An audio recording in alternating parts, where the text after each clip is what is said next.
Espérense que están entrando todavía estudiantes. Bueno, la forma de vida en comunidad. Siguen entrando alumnos. La forma de vida en comunidad que el hombre ha desarrollado desde su aparición ha sido la razón principal que dio origen a la necesidad de dos servicios gemelos que se conocen como el abastecimiento de agua y la evacuación de las aguas negras.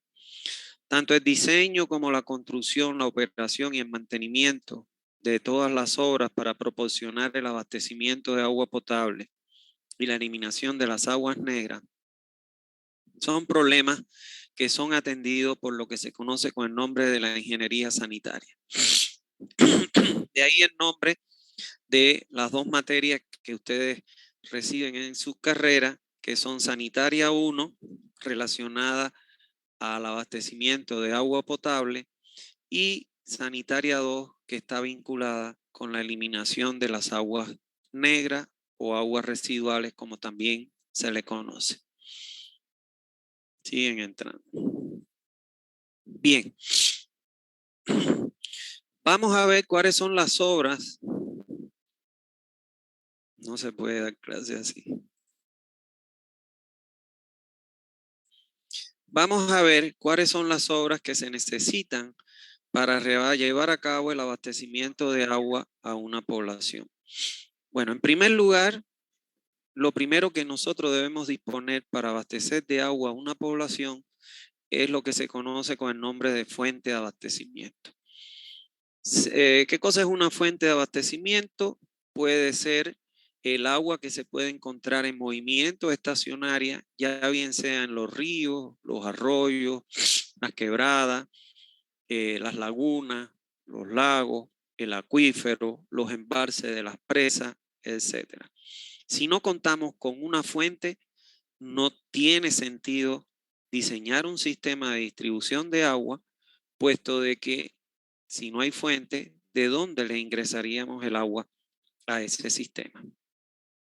Por ende, es un elemento fundamental dentro de un sistema de distribución o abastecimiento de agua. En segundo lugar, contamos con la planta potabilizadora. Esta planta potabilizadora puede o no aparecer dependiendo. Si el agua de la fuente fuera potable, entiéndanse por ahora al nivel que estamos, que un agua potable es aquella que puede ser consumida o ingerida en un ser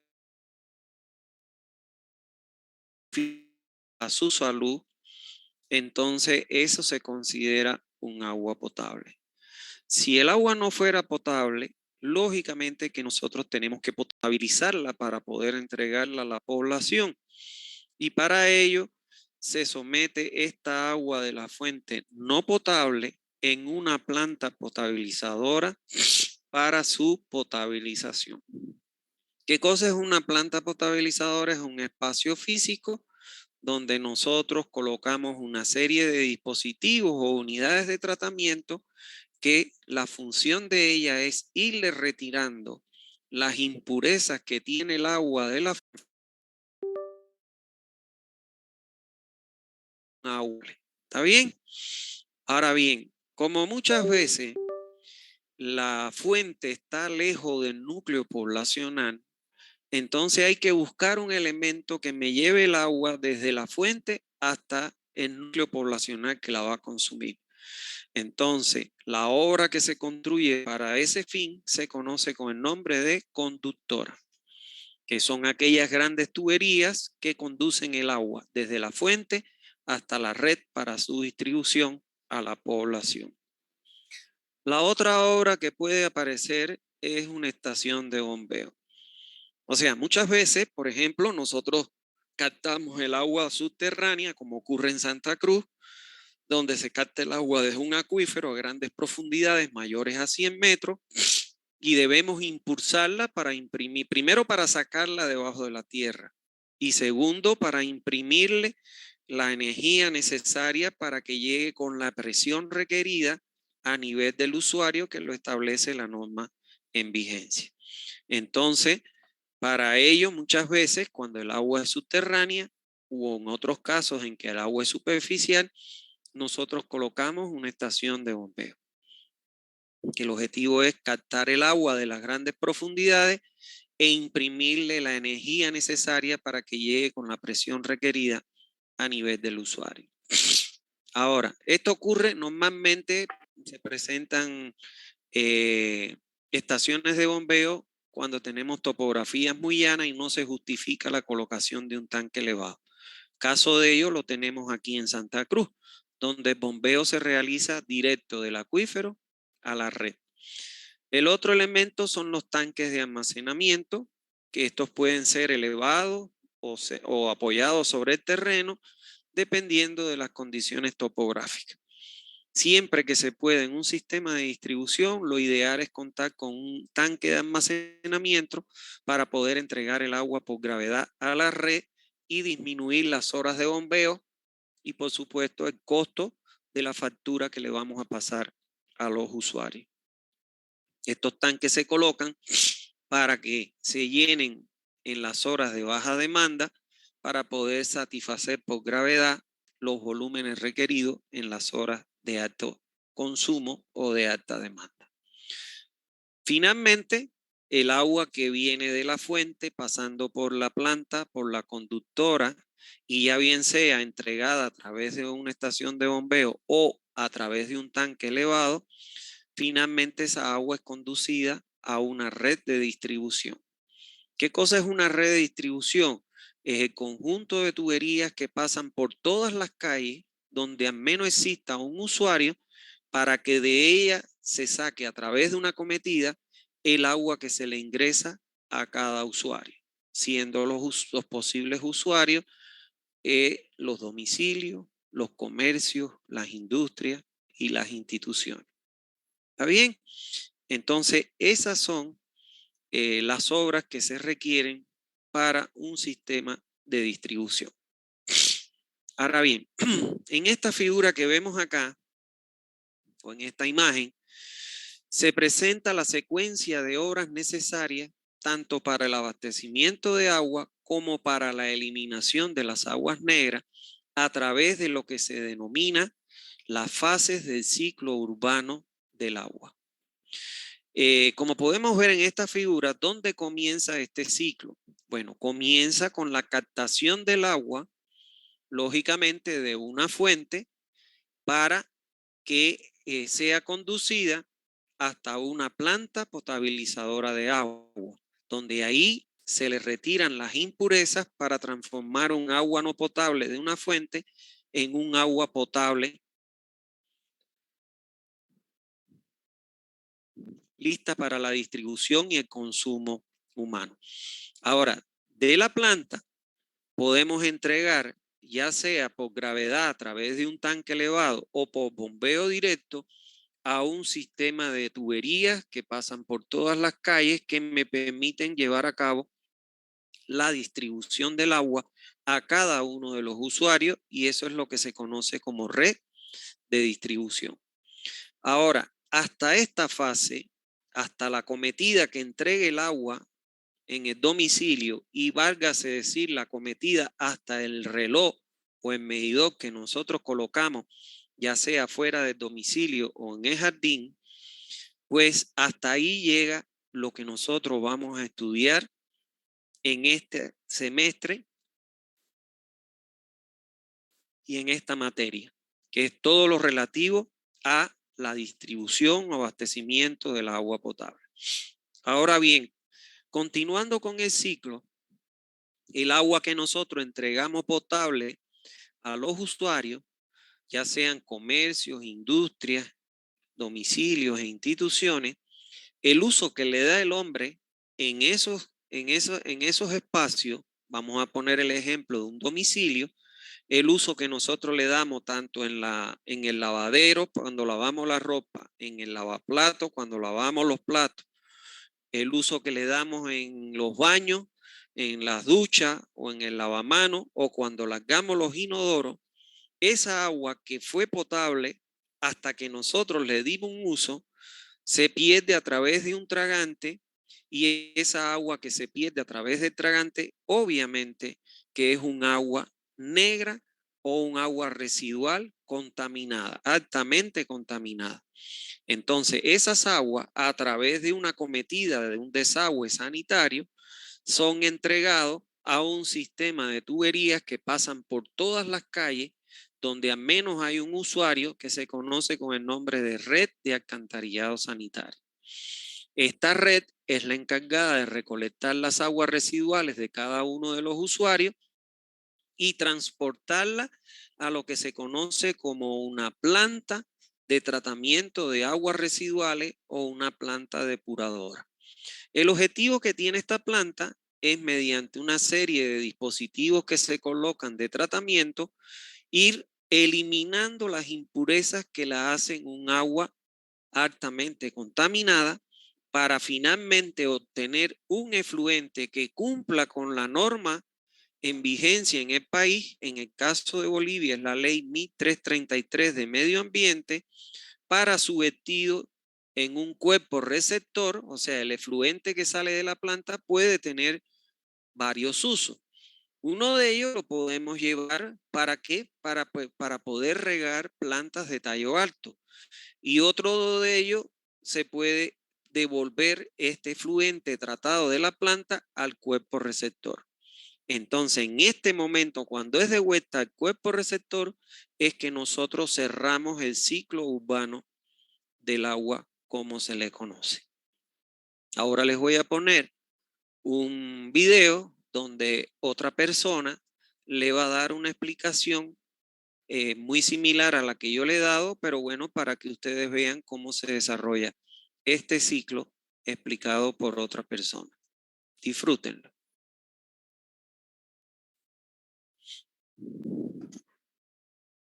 Hola amigos. Todos sabéis que en la ciudad donde vivimos pasan miles de cosas interesantes todos los días.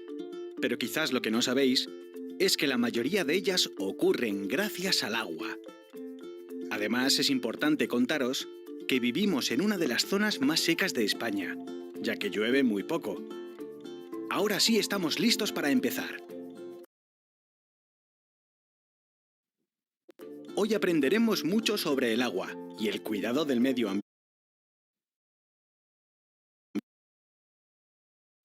ambiente. El agua, hasta salir por el grifo, recorre un largo viaje y pasa por diferentes etapas.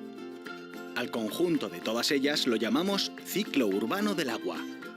La primera etapa es la captación, que es cuando recogemos el agua de los ríos o mares, para llevarla hasta grandes fábricas donde se limpia a fondo para convertirla en agua lista para beber, o lo que denominamos potabilizarla.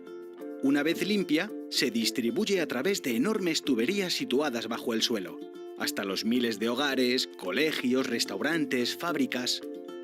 Ya llevamos la mitad del ciclo aprendido. Ahora, ¿qué ocurre con el agua que consumimos y que se va por el váter o el fregadero? Pues que llega hasta el alcantarillado, que son otras tuberías, pero esta vez para agua sucia. A través de ellas se transporta hasta llegar a otra fábrica donde volverán a limpiarla. A esta fase la llamamos depuración. Este proceso es más costoso y difícil, ya que el agua llega muy pero que muy sucia a veces. Una vez limpia, la devolvemos al río para otros usos, como el riego de calles, agricultura, fuentes, etc. Esta última etapa se llama retorno al medio. Y así, una y otra vez, día tras día, el ciclo urbano del agua se repite. No podemos imaginar la vida sin agua. El agua del grifo también es extraordinaria. Cuidadla mucho. Bueno, ahí hace una explicación de lo que consiste el ciclo del agua. Bueno, pues reafirmando lo que yo les decía en la diapositiva anterior. Bueno, vamos a ver cuáles son las funciones que cumplen cada una de las obras que se necesitan para el abastecimiento de agua. En primer lugar, vamos a hablar de la fuente de abastecimiento. Esta se constituye en el elemento indispensable para la distribución del agua, ya que de no existir una fuente de agua en el lugar, no se puede realizar la distribución. O sea, sin fuente, ni pensemos en diseñar un sistema de abastecimiento, porque ¿qué le vamos a echar en su interior? Existen dos tipos de fuentes que son las más utilizadas. Son las fuentes superficiales y las fuentes subterráneas. O sea, la fuente de las aguas superficiales y la fuente de agua subterránea. Las mismas que a continuación vamos a detallar. Como fuentes superficiales que sirven para captar el agua para su distribución, tenemos el agua de los embalses de las presas. Tenemos el agua que corre por los ríos, tenemos el agua almacenada en los lagos, tenemos el agua almacenada en la laguna. Estas son las posibles fuentes superficiales que nosotros podemos utilizar para la distribución del agua.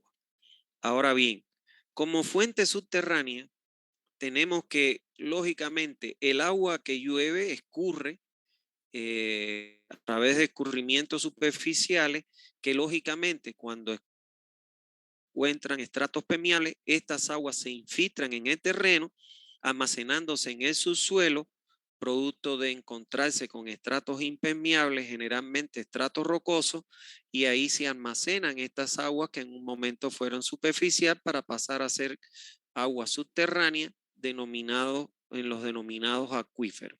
¿Está claro? Entonces, esa es el agua subterránea que nosotros mediante la perforación de pozos y equipos de bombeo, pues podemos extraer para el consumo a la población.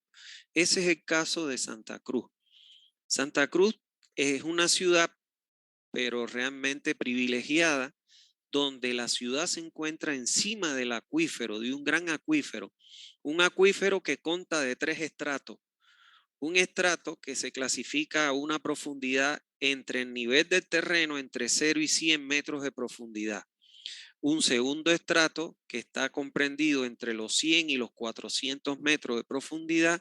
Y un tercer estrato a profundidades mayores a 400 metros.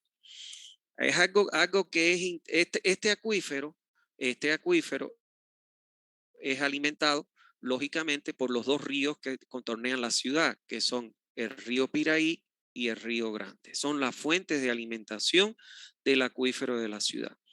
Hoy en día, la autoridad del agua no autoriza, no autoriza a las empresas que prestan el servicio de agua potable, que son las cooperativas, a captar agua del primer estrato del acuífero, que está comprendido entre el nivel del terreno, que le vamos a llamar 0, y los 100 metros de profundidad. ¿Por qué? Porque estudios que realizara una empresa europea determinó que ese estrato está contaminado. Entonces, se prohíbe captar agua para la potabilización a las empresas que prestan estos servicios a profundidades menores a los 100 metros. Por eso, cuando ustedes vayan a una empresa y vean los pozos y averigüen a qué profundidad se capta el agua, le van a decir 180, 200 metros de profundidad. ¿Está bien? Entonces, eso es los dos tipos de fuentes fundamentales de los que nosotros existen otra fuente que ya las vamos a estudiar y vamos a ver cuáles son sus dificultades. Bueno, a las obras que se construyen para la captación o extracción del agua de la fuente, para su distribución se le conoce con el nombre de obras de toma, las cuales pueden ser de extracción por gravedad para las aguas superficiales. Por ejemplo, aquí vemos un río, se coloca aquí una pequeña presita o represa de hormigón, se sube el nivel y entonces el agua es sacada mediante esta compuerta y esta tubería. Entonces, cuando levantamos la compuerta, el agua ingresa por gravedad a la tubería y se lleva a su destino. Por eso es una obra de toma de extracción por gravedad para agua superficial, que es un río. Pero también existen las obras de tomas por bombeo, que pueden ser cuando son superficiales como esta y no nos permite la cota en que se encuentre el agua llegar por gravedad para la distribución, y entonces la sacamos a través de un sistema de bombeo. Y también están las formas de extracción por bombeo, lógicamente, para las aguas subterráneas, donde perforamos un pozo. Ese pozo tiene un sistema de rejilla que permite, que le llaman filtro, que permite la incorporación del agua del acuífero a pozo perforado, y dentro colocamos un equipo de bombeo que impulsa el agua desde el acuífero al lugar de destino. ¿Está bien? Ahora bien, el otro elemento o la otra obra que compone un sistema de distribución de agua es la planta potabilizadora. Como ya habíamos visto anteriormente, cuando la fuente, el agua que almacena, no es potable, que hoy en día el 99,999% de las aguas de la fuente no son potables, sobre todo si es superficial, es muy difícil encontrar agua potable, y en subterránea también se está haciendo muy difícil porque tienen altos contenidos de hierro y de manganeso. Entonces, cuando un agua de la fuente no es potable, entonces obligatoriamente tenemos que construir una planta potabilizadora de agua, que no son más que un conjunto de dispositivos de tratamiento que me permiten quitarle las impurezas que tiene el agua para transformarla de un agua no potable a un agua potable. Esta, por ejemplo, es una planta de aquí de Santa Cruz, en la ciudad de Concepción, donde está la presa Zapocó. El agua de la presa es extraída, pasa por un aereador, después por unos filtros, se almacena en un tanque. Aquí está la estación de bombeo que bombea de aquí, de este tanque de aguas tratadas, hacia el tanque elevado de la ciudad, y aquí se clora el agua para desinfectarla.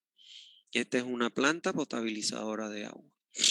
Ahora, vamos a ver, les voy a mostrar un video que nos va a explicar un poco el proceso del agua en una planta potabilizadora. ¿Está bien? Disfrútenlo.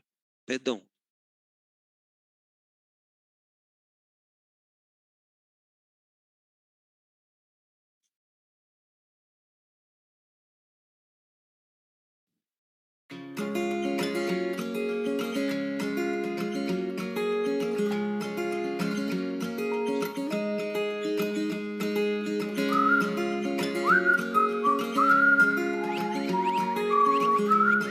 Tratamiento y potabilización del agua.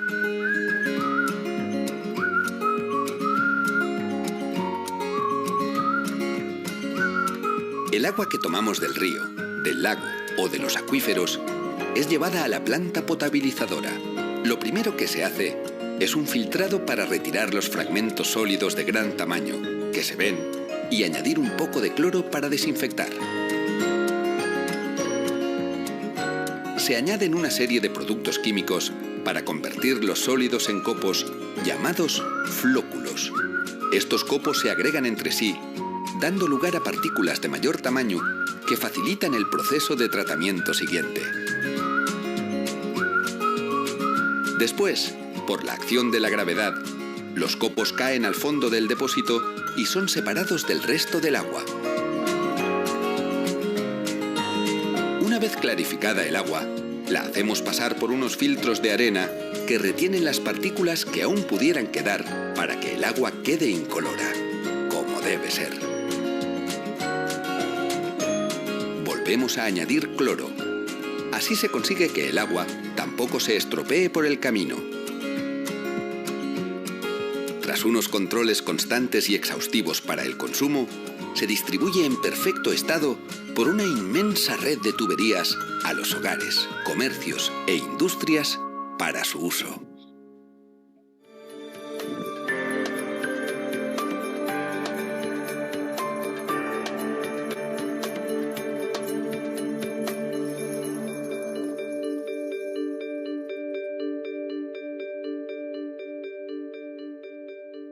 Bueno, ahí vieron una descripción de más o menos los procesos de tratamiento del agua en una planta potabilizadora. Vamos a ver otro video.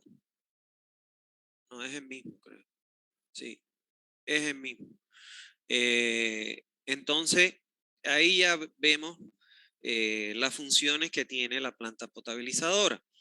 Ahora, vamos a ver la función que tiene la conductora. Dice, es el medio a través del cual el agua es conducida desde la zona de extracción hasta la red de distribución. O sea, lo que ocurre gran porcentaje de los sistemas de abastecimiento, distribución de agua que nosotros diseñamos, es que la fuente muchas veces está lejos de donde está asentada la población que vamos a abastecer con agua.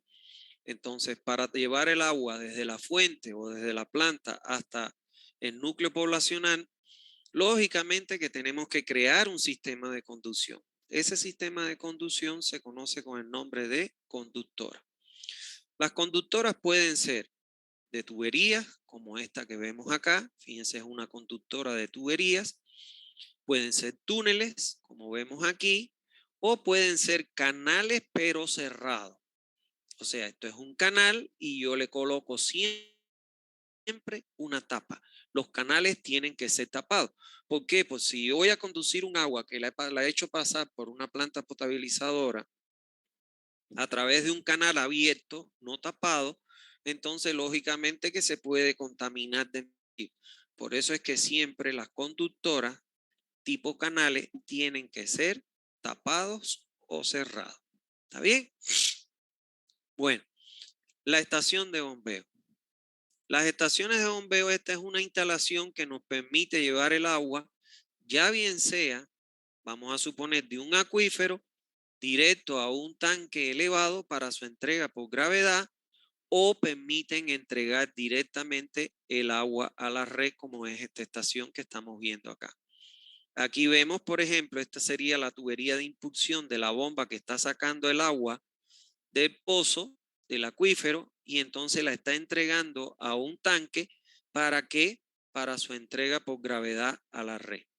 Y cuando las condiciones topográficas no nos permiten la colocación de un tanque, por ejemplo, cuando la topografía es muy llana, como es Santa Cruz, y la mancha urbana es muy grande, muchas veces la altura que deberíamos colocar el tanque está a 60, 80 metros desde el nivel del terreno. Estos tanques, lo máximo que permiten elevarse es hasta los 30 o 35 metros. Cuando ya la altura de elevación del tanque para entregar por gravedad es mayor a los 35 metros, entonces lo que se adopta es el sistema de bombeo directo a la red.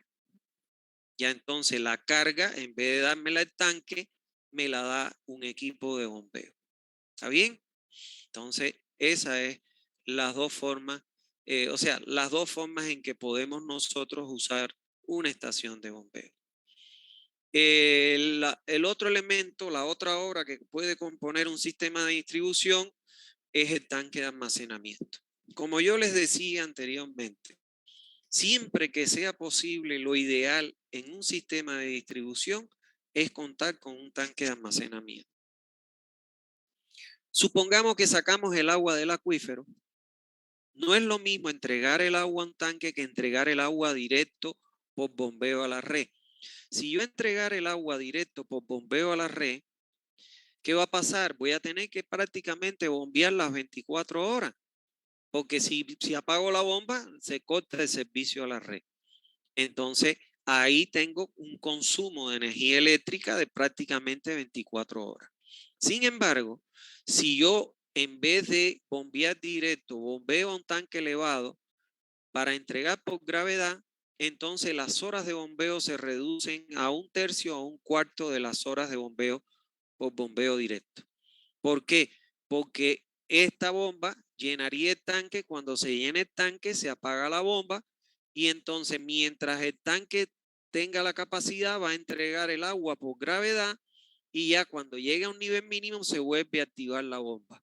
Entonces las horas de bombeo se reducen a un tercio o un cuarto de las horas totales de bombeo directo y con ello se reduce el costo del consumo de energía eléctrica y por supuesto el costo de la factura que le vamos a entregar al usuario. ¿Está bien? Eso es importante. Bueno, el otro elemento que puede componer un sistema de distribución es la red de distribución, que no es más que un sistema de tuberías concebidos para que van a pasar por todas las calles donde al menos hay un usuario para de ellas sacar qué cosas, las acometidas de agua domiciliar que le vamos a entregar a cada uno de los usuarios, sean comercios, domicilios, industrias, instituciones, etcétera. Entonces, es importante este sistema de distribución porque si no existiera, pues entonces, ¿cómo le entregamos el agua a todos los usuarios? Aquí vemos extendido de una red de distribución que, como ustedes van a estudiar acá, va a una profundidad de 80 centímetros por debajo de la cota de pavimento o de terreno. ¿Está bien? Bueno, vamos a ver ahora un video que nos habla un poco de todo lo que es el sistema, un sistema de distribución. Disfrútenlo.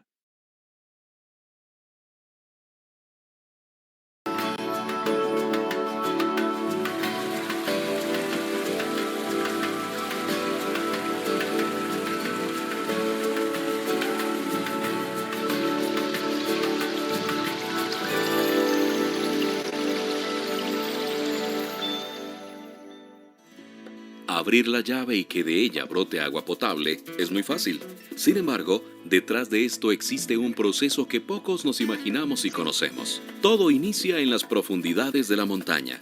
Es precisamente ahí donde se construyen tomas de captación, que son infraestructuras que, como su palabra lo dice, captan el agua para que ésta inicie su camino hasta la ciudad.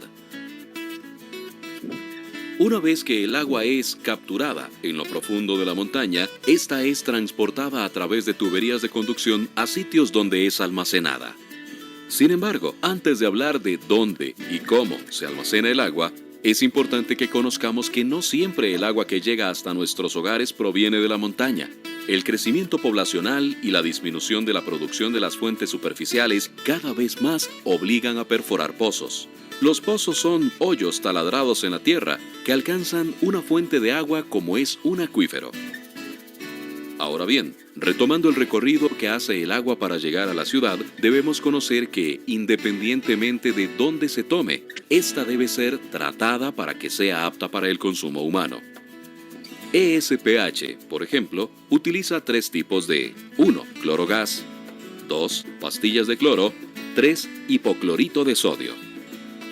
Posteriormente a que el agua recibe su desinfección, es trasladada a tanques de almacenamiento, de donde después se desplaza a través de tuberías de distribución a cada casa, comercio, etc., que cuenten con un servicio de agua potable. Cuando ya el agua es transportada, esta ingresa a los inmuebles a través de lo que se denomina acometidas, que son tuberías que están conectadas a las redes de conducción.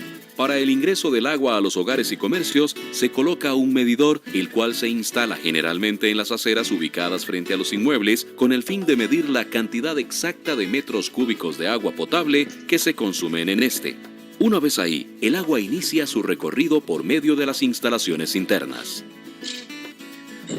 Como pudimos observar, un acueducto es un complejo y vulnerable sistema que requiere de planificación, control y monitoreo constante. Acciones que emprendemos en la ESPH con el fin de brindar 100% agua de calidad.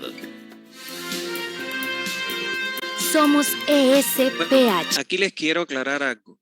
Al sistema que se encarga de la captación, potabilización y distribución de agua potable, los romanos le llamaron, ¿cómo se llama esto? Le llamaron acueducto.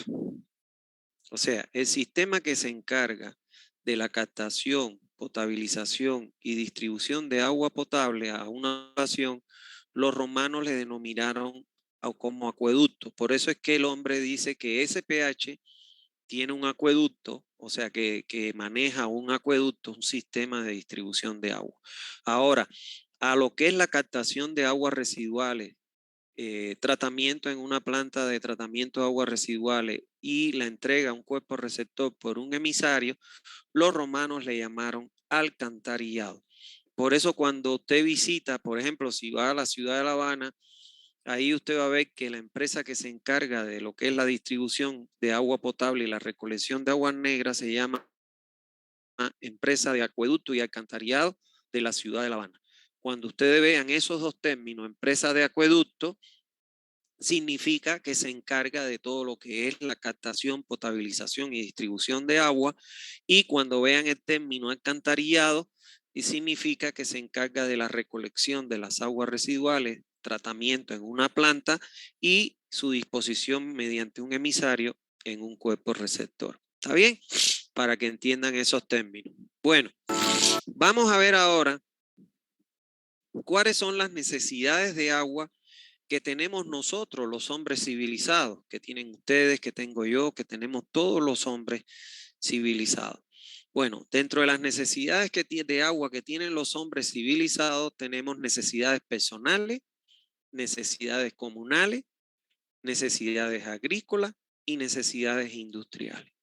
Ahora, dentro de las necesidades personales que tenemos los seres humanos, están la fisiológica, o sea, es el agua que nosotros bebemos para poder hidratar nuestro cuerpo, el agua que utilizamos en la cocción de los alimentos, cuando cocinamos los alimentos, el agua que utilizamos en la higiene personal, o sea, para bañarnos, lavarnos las manos, lavarnos la cara, la boca, etcétera.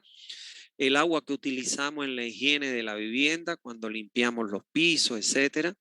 El agua que empleamos para lavar la ropa, el agua que utilizamos en la evacuación de los líquidos fisiológicos. ¿Qué significa eso? Cuando largamos, vamos al baño, orinamos, defecamos y largamos un inodoro o un urinario. El agua incluye además el agua que utilizamos en el lavado de los autos, bicicletas, etcétera.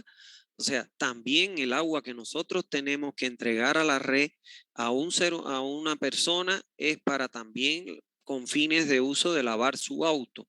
No los lavaderos de autos, sino por ejemplo, uno que tiene un auto en una casa y lo saca un baldecito, dos baldecitos y lava su auto o una moto. El agua que utilizamos también para el regado de jardín. O sea, no estamos hablando de regado de plantaciones, sino el agua que usamos cuando ponemos la manguerita en el grifo de jardín y regamos nuestro pasto, nuestras plantitas, flores, etcétera, de un jardín. ¿Está bien? Esas son las necesidades personales que tienen hoy en día los seres humanos. Por otro lado, son necesidades comunales. Tenemos necesidades comunales como por ejemplo protección contra incendio. El agua que sacan de los hidrantes cuando se ocurre un incendio, los camiones cisternas van de los bomberos, van y llenan de un hidrante más cercano para no tener que recorrer grandes distancias y sacan esa agua de la red para sofocar un incendio. El agua que utilizamos en los hospitales cuando nos enfermamos, el agua que utilizamos en los comedores, en las escuelas, ustedes cuando van a la U, o yo también, todos, ¿no?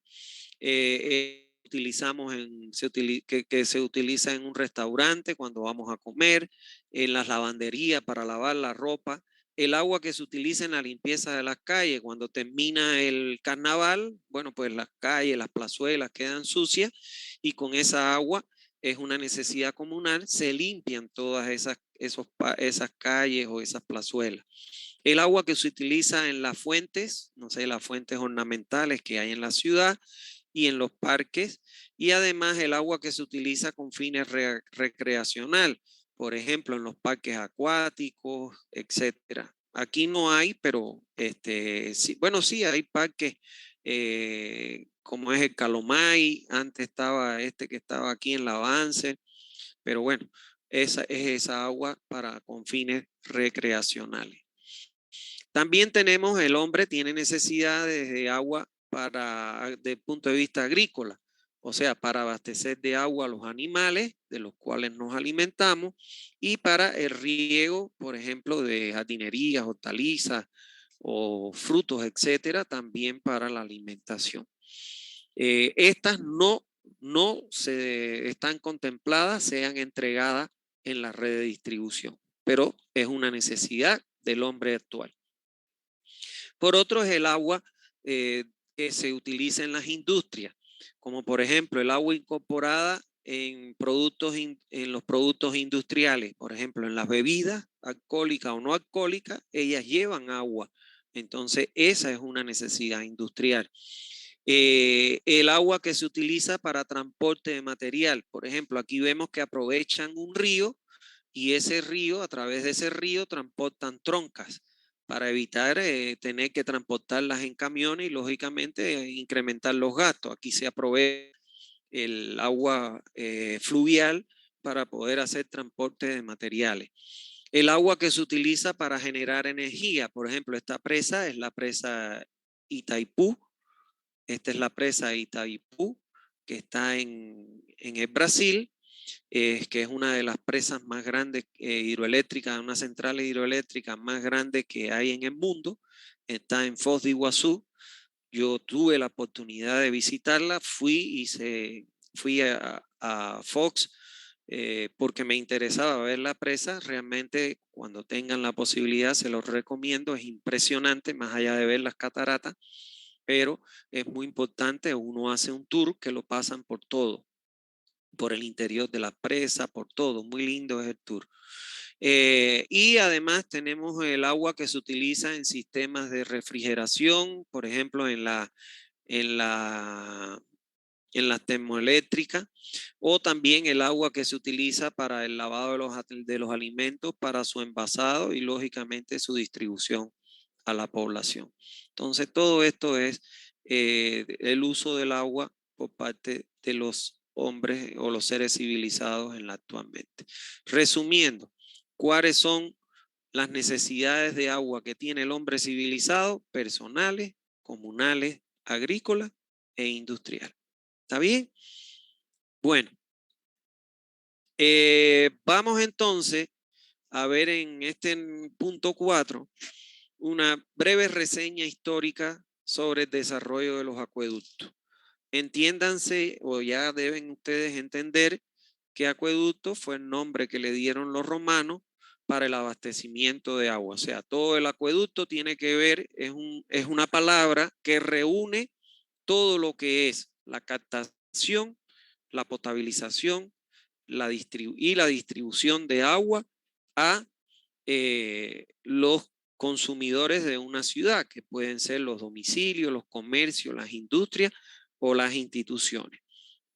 Este acueducto tiene su origen en la medida en que comienzan a aparecer los núcleos urbanos, los que para mantenerse necesitaban asegurar un sistema de distribución de agua para servir a la población del núcleo. Les explico un poquito eso. Mientras el hombre vivió en casitas, que fue muy poco tiempo, porque el hombre desde sus albores siempre ha tenido la tendencia de vivir en comunidad. Es por eso que se forman las pequeñas comunidades, las ciudades intermedias, las grandes ciudades, etcétera. Mientras el hombre vivió en casitas aisladas, por ejemplo, en una zona rural, no hay problema, porque vamos a suponer que, perdón, vamos a suponer que tienen un núcleo familiar de 4 personas. Bueno, pues una persona puede acarrear un baldecito de agua, ya bien sea de un río cercano, de un pozo somero, de un ajibe, para poder tener el consumo de ese pequeño núcleo poblacional. Pero ¿qué pasa cuando pasa de ser de 4 personas a miles o millones de personas? Ya no se puede estar acarreando con un baldecito el agua para entregarle a semejante población. Entonces ahí es que comienzan a aparecer los sistemas de distribución de agua, o sea, los acueductos. ¿Está bien? Ahora bien, como les decía, mientras el núcleo poblacional es pequeño, con un pozo somero, entiéndase como un pozo somero a un pozo cuya profundidad no excede los 10 metros. Y con una bomba, inclusive hasta manual, pues uno puede sacar el agua que va a demandar el núcleo familiar. O a través de ajibe, entiéndanse, bueno, ustedes deben conocer mucho de los ajibes, puesto que aquí se utilizaba mucho en Santa Cruz. Es una excavación que yo hago donde la recubro de un material, aquí está de bloque o de bloques de piedra o de ladrillo, y cuando llueve almacena agua y de ahí saco con mi baldecito agua para el consumo del domicilio. O con los manantiales acarreando el agua mediante baldecito de un manantial cercano. Ahora, Sin embargo, cuando ya el núcleo poblacional ya deja de ser de un núcleo familiar a varias familias, entonces ya los volúmenes de agua a transportar serían relativamente grandes, por lo que dio lugar a lo que se conoce con el nombre de acueducto, donde se capta el agua de una fuente, se hace pasar por una planta potabilizadora, a través de una tubería de aducción o conductora, se lleva a un tanque y del tanque a través de una red de distribución se entrega el agua a cada uno de los usuarios. Esto es lo que se conoce hoy en día como el acueducto moderno. ¿Está bien?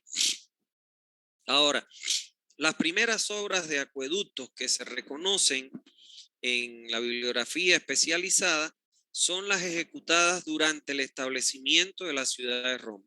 O sea, fueron los romanos quienes introdujeron las obras necesarias para la conducción del agua, denominándole con ese nombre de acueducto. Aquí vemos, por ejemplo, un acueducto romano. Fíjense que son unos canales, lógicamente que son canales de piedra, porque en ese momento no existía el ladrillo, etcétera. Y bueno, a través de esos canales ellos conducían el agua denominándole acueducto. Fue Roma quien llevó esta tecnología a los países que formaron el Imperio Romano, como ustedes conocen, fueron España, Francia, entre otros más. ¿Está bien? Entonces, eso son las primeras obras reconocidas en la bibliografía de abastecimiento de agua, que son los acueductos romanos. Vamos a ver por último, en la clase de hoy, cuáles son las características que tiene que tener un servicio de abastecimiento de agua.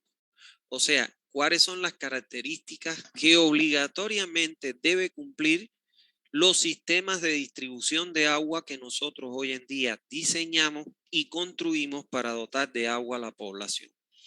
En primer lugar, que tiene que ser un servicio instantáneo. ¿Qué significa eso? Que cuando un usuario del área de cobertura que está bajo mi servicio se acerca a mi empresa, a una cooperativa, en este caso, que son los servicios, la que es encargada de los servicios de distribución de agua en la ciudad de Santa Cruz, cuando un usuario se acerca a la cooperativa que se encarga de entregar el agua, de distribuir el agua en ese sector de la población y le dice, quiero que me conecte el agua en mi casa, ese servicio, esa solicitud tiene que ser instantánea. ¿Qué quiere decir? Que a cualquier hora, cualquier día, un usuario que solicite el servicio de agua no ha salido todavía de la oficina de la empresa que presta el servicio cuando ya se está mandando a los plomeros para que le hagan las instalaciones de acometida domiciliaria. O sea, no es como, por ejemplo, voy a contratar, por decir, un TV cable, para no mencionar ninguna de esto. Y bueno, le dice, bueno, hasta 48 horas van y le hacen la instalación. No. Aquí, cuando usted va y solicita el agua, en ese momento en que usted lo está solicitando, en ese mismo momento ya le están enviando los plomeros para su instalación de manera inmediata. Por otro lado, el servicio de abastecimiento tiene que ser un servicio de calidad. ¿Qué significa eso? Que el agua que nosotros entreguemos a través de un sistema de distribución tiene que ser un agua potable, que pueda ser ingerida por la población sin que le ocasione daño a su salud. Y en tercer lugar, también tiene que ser un servicio que debe garantizar los volúmenes de agua exigidos por la norma con la presión necesaria para llegar a nivel del usuario. O sea, yo no puedo ir y hacerte una cometida y darte el agua a 30, 50 centímetros en un grifo. No, el agua tiene que llegar hasta la altura que recomiende la norma. Por ejemplo, en las ciudades como Santa Cruz, hasta los 12 metros de columna de agua. ¿Está bien? Esas son las características que deben tener hoy en día los servicios de abastecimiento de agua que se construyen. Debe ser un servicio instantáneo, de calidad, y que además me entregue los volúmenes requeridos por la población con la presión necesaria a nivel del usuario. ¿Está bien?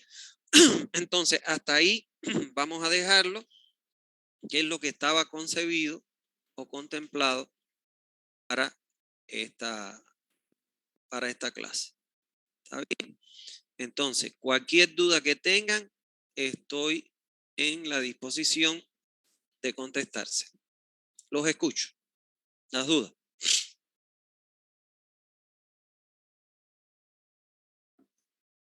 Pueden ser dudas de la clase, como cualquier duda que puedan tener a raíz de lo que han aprendido y lo que viven día a día en sus Yo barrios. tengo una duda, ingeniero. Dime, Robert. Cuando se hace una construcción de una casa, digamos, ejemplo de 2 o 3 pisos, ¿a partir de qué altura ya es recomendable poner un tanque en la parte superior de la casa? No es que por la misma presión del agua, cuando ya es muy alta la casa, se pone un tanque para que baje con presión. ¿A partir de qué altura sería recomendable eso, ingeniero? A ver, mira. Hay dos formas. Eso se da en instalaciones hidráulicas sanitarias para domicilio. Hay dos formas de que usted puede alimentar una edificación o un domicilio. Es un sistema directo o a través de un sistema indirecto. La presión que tiene Santa Cruz, que la presión de agua que te entregan las cooperativas, que son 12 metros, no te da más que para 2 plantas. A duras penas, una tercera planta en algún punto que tenga un poco de presiones mayores.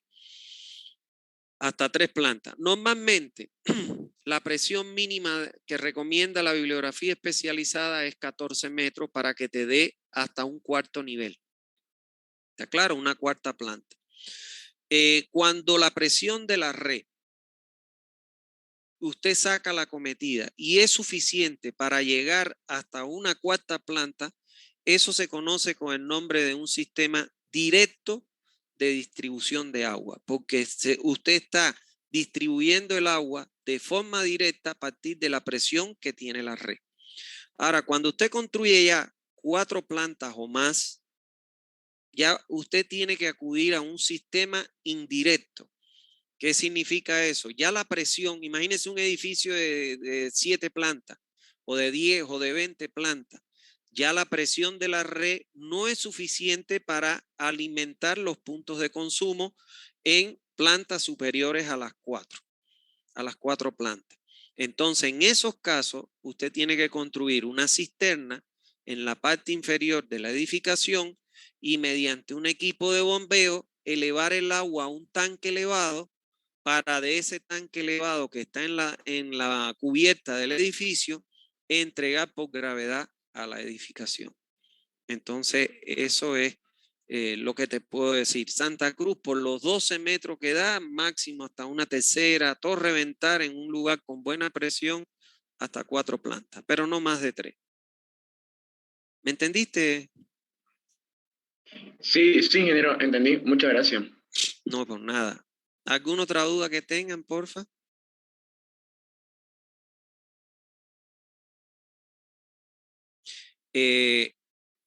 Yo les quiero decir algo. Bueno, yo soy...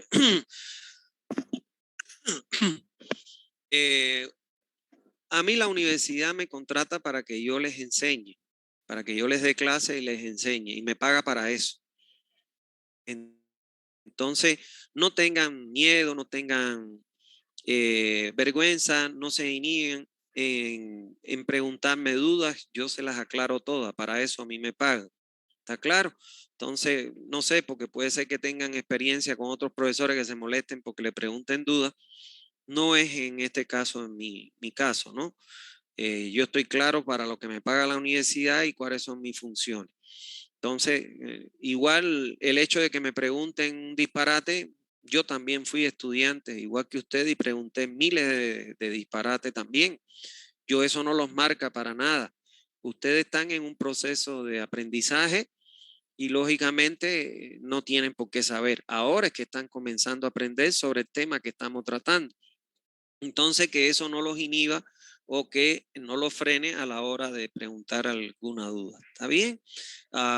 Por las características de las clases virtuales, yo no los dejo que interrumpan el intermedio de las clases, porque si no se pierde el hilo. Pero siempre vamos a tener este espacio una vez termine la clase para que ustedes puedan hacer cualquier tipo de consulta, dudas que tengan, etcétera. ¿Está bien? O alguna inquietud que tengan, lógicamente, sobre el tema, ¿no? Entonces, eso les comento. ¿Está bien? Vamos a ver que hay un chat, de repente es otra pregunta. Miro, yo tengo una duda, quizás, ¿no? Que he visto respecto Dime, Ulises. al alcantarillado, ¿no? Porque si bien sabemos que va a una planta de agua residual, y a lo que yo he visto es que lo tienen, bueno, esa agua la tienen como en piscinas, ¿no? Entonces, lagunas se llama. sí, esas, las lagunas. Entonces, parte de esa agua, a lo que yo escuché, que se evapora, y la otra pasa ya directamente, sería a la depuración, ¿verdad? A ver, la evaporación en las lagunas es muy insignificante para el volumen que tratan. Entonces, cuando uno hace cálculo de las lagunas, inclusive del emisario, que es el que lleva al cuerpo receptor o al sistema de reutilización de estas aguas, se hace para la totalidad del caudal. ¿Está claro? Eso es lo que van a aprender en Sanitaria 2, que bueno, yo soy el que le doy esas clases hasta ahora. A ver, dice acá, ingeniero, entonces el último filtro por el que pasa el agua es con la arena. Lo vamos a aprender aquí en próximas clases. El agua pasa por un cribado, por un desarenado, por el cribado donde se eliminan los objetos de mayor tamaño que vienen flotando en el agua, por un desarenado para eliminar las partículas más pesadas que son las arenas y las areniscas. Pasan por una sedimentación y después por una filtración, y el último, bueno, donde se almacena el agua, y antes de entregar la red pasan por una desinfección. Desde la planta, desde los dispositivos, el último es el filtro, pero el tratamiento final es una desinfección con el uso sobre todo del cloro, la lavandina, para entregarla a la red. ¿Alguna otra duda que tengan?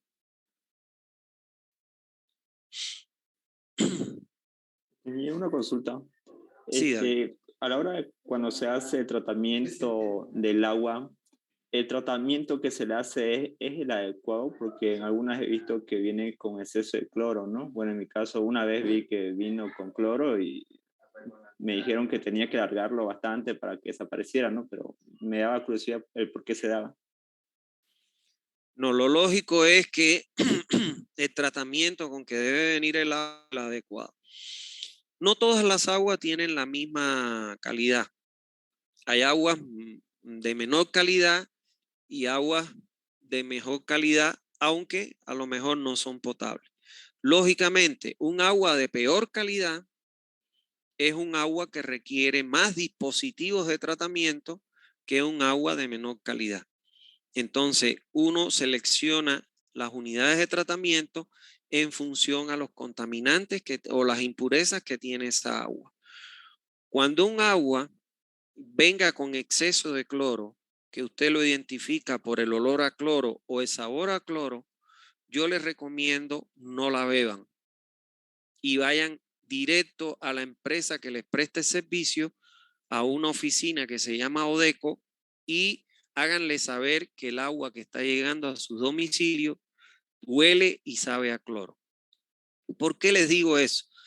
Un agua, cuando usted la desinfecta, usted le echa la dosis adecuada de cloro como para que reaccione con los contaminantes que tiene y quede una cantidad de cloro residual que va a ingresar a la tubería, que no le da ni olor ni sabor a cloro, pero sí le sirve para que si en su trayecto se hay una rotura y se contamina, pues entonces pueda actuar sobre los contaminantes.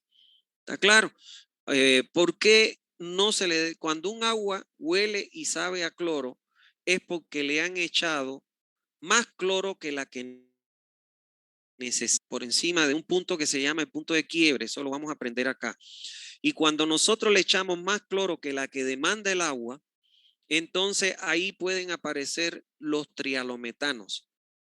Y esos trialometanos pueden generar en los seres humanos, según estudios que se han realizado, cáncer en el riñón, pueden generar infertilidad tanto en el hombre como en la mujer para tener un bebecito, y las mujeres embarazadas le puede ocasionar que sus bebés que tienen en su vientre puedan salir subnormal.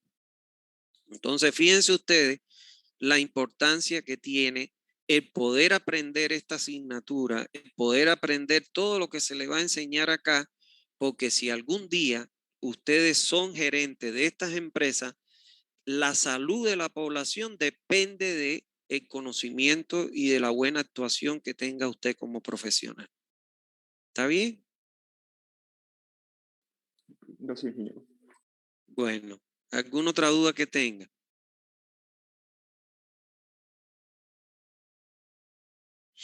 Bueno, si no hay más duda, yo les quería, si ustedes quieren, les voy a subir a su grupo un enlace para que se unan al grupo de WhatsApp los que quieran, no es obligado, señores, al grupo de WhatsApp de mi empresa. Yo tengo una empresa, bueno, que es constructora de proyectos, etcétera, pero además es una empresa, tengo un instituto con resolución rectoral, resolución ministerial. O sea, no es inventado, tiene una resolución del Ministerio de Educación para poder impartir clases. Ahí se dan dos carreras, una que es hidráulica y otra medio ambiente. Pero además, ahí se le sacan muchos cursos de actualización, de capacitación. La ventaja que van a tener en estar en ese grupo es que muchas veces nosotros subimos información técnica que es de mucho uso para ustedes. Por ejemplo, hemos subido la última norma, el reglamento para el diseño de plantas de tratamiento, o subimos información muy interesante que muchas veces les sirve de mucho porque ya se lo estamos entregando. Pero además, todos los cursos que nosotros damos de capacitación y de posgrado, nosotros los subimos ahí. Por ejemplo, se va a dar un curso de electricidad domiciliaria, donde se le va a enseñar a todo lo que es la electricidad domiciliaria, hacer todos los circuitos, las conexiones, todo. Es un curso que va a ser no virtual, sino va a ser presencial. Hoy hay una charla de ese curso de electricidad a las 7 de la noche que es gratis. Si quieren, yo les puedo subir el enlace por Zoom. Va a ser hoy por Zoom de curso de electricidad domiciliaria. Ahí salen todos los cursos que yo doy. O sea, siempre hay muchos estudiantes, ustedes están empezando ahora, pero ya hay muchos ingenieros que siguen los cursos que yo les doy. Porque, bueno, lógicamente les enseño, aprenden a diseñar, a hacer las cosas como deben ser. Me han pedido mucho, ya lo he dado 2 veces y me lo han pedido, me tienen loco para que repita el curso de diseño de piscina. Es un curso muy lindo donde yo les enseño a diseñar piscinas desde el punto de vista de calcular las dimensiones de la piscina, la parte estructural, la parte arquitectónica y el cálculo hidráulico de la piscina, así como la operación de una piscina, cómo se controlan los pH, cómo se controla alcalinidad, etcétera, y los daños que puede ocasionar en no hacer eso. Entonces, ahí salen todos los cursos. Tengo un curso de instalaciones hidrosanitarias para edificios que también me lo piden mucho, pero me cuesta darlo porque tiene 4 módulos. Y bueno, todos los cursos que yo saco, tengo uno que voy a sacar recién, que es el diseño de drenaje sostenible. O sea, estos sistemas de drenaje que tiene la ciudad, que es el drenaje convencional, ya eso no se construye en ningún lado del mundo, es obsoleto. Entonces ahora lo que se construye es el sistema de drenaje sostenible, que son nuevas estructuras, nuevos enfoques de drenaje que le llaman lo que se le conoce con el nombre de las ciudades esponjas. Entonces, si ustedes quieren, yo les voy a subir el enlace. El que quiera se puede unir a ese grupo. apriete el enlace y ahí ya van a estar conectados directamente al grupo de WhatsApp y le van a llegar todos los cursos y el que se interese, bueno, pues puede participar de los cursos. ¿Está bien? Entonces, eso les quería decir. Y hoy hay una charla que es gratuita del profesor que les va a enseñar todo lo que es electricidad domiciliaria. ¿Está claro? Entonces, si tienen alguna duda de lo que hemos visto, alguna duda que quieran, algo que quieran preguntar, he visto que ha crecido a 27, habían 16, ha crecido a 27, supongo que va a haber más. Generalmente llegan casi a 100 en SANI 1. En la 2 ya estoy por los 80 y pico. Entonces, bueno, si tienen alguna consulta más, por favor, la primera clase que dimos el lunes, los que no la dieron, acérquese, pregúntele a los que le dimos el lunes, que ahí les indiqué inclusive la fecha en que vamos a tomar examen, cómo son las reglas de juego, etcétera. ¿Está bien? ¿Alguna duda?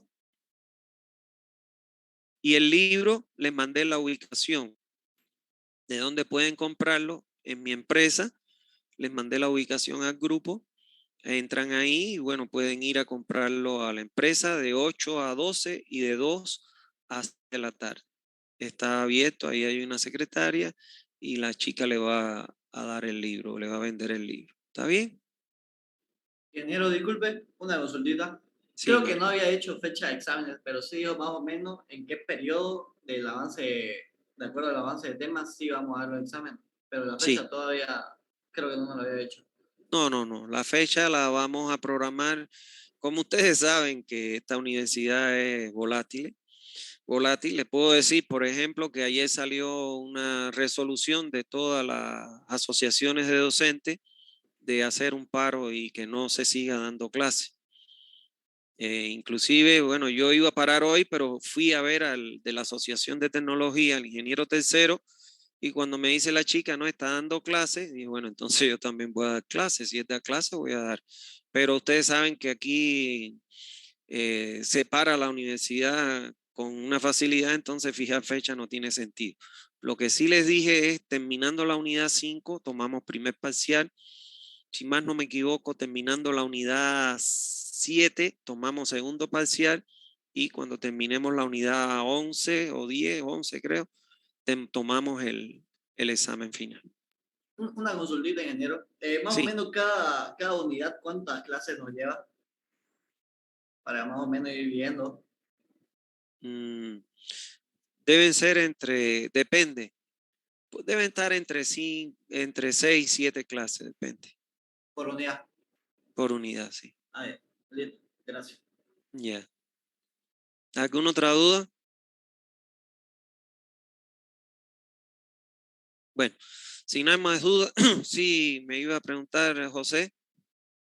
Tenía una consulta. El agua que sale de los acuíferos, que puede tener contenido de minerales como manganeso y hierro, ¿se le hace un tratamiento diferente a la que sale, o bueno, a la que recolectamos de los ríos o lagunas para su distribución? Son muy parecidos todos, o sea, los tratamientos generalmente son los mismos, lo que las unidades de tratamiento son diferentes. Por ejemplo, en el agua que tiene mucho hierro, que excede de hierro y manganeso, que es lo que ocurre mucho aquí en Santa Cruz, y es la planta de que yo les hablé que estoy haciendo y voy a inaugurar en Jorochito. Bueno, van a inaugurar la cooperativa, ¿no? Yo la hice, la estoy haciendo funcionar ya. El lunes llega la bomba y el tablero. Ahí, bueno, se colocan solamente 2 unidades, que son, o 3. Se coloca una aireación, una filtración y una desinfección. En la materia que yo doy de planta, yo les enseño una tabla, donde en la tabla, en función a las impurezas que tiene, usted selecciona cuáles son esas unidades que tiene que colocar, porque son las más eficientes para retirar esas impurezas.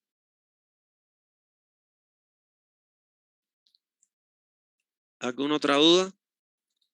Bueno, si no hay más dudas, nos vemos el próximo lunes, a menos que hagan un paro en la universidad. Nos vemos el próximo lunes en este horario con la unidad número 2. ¿Está bien? Como siempre les digo, cuídense. Un abrazo a todos, saludos, nos vemos. Chao. Gracias, ingeniero. Que esté bien. Chao. Hasta luego, hasta luego.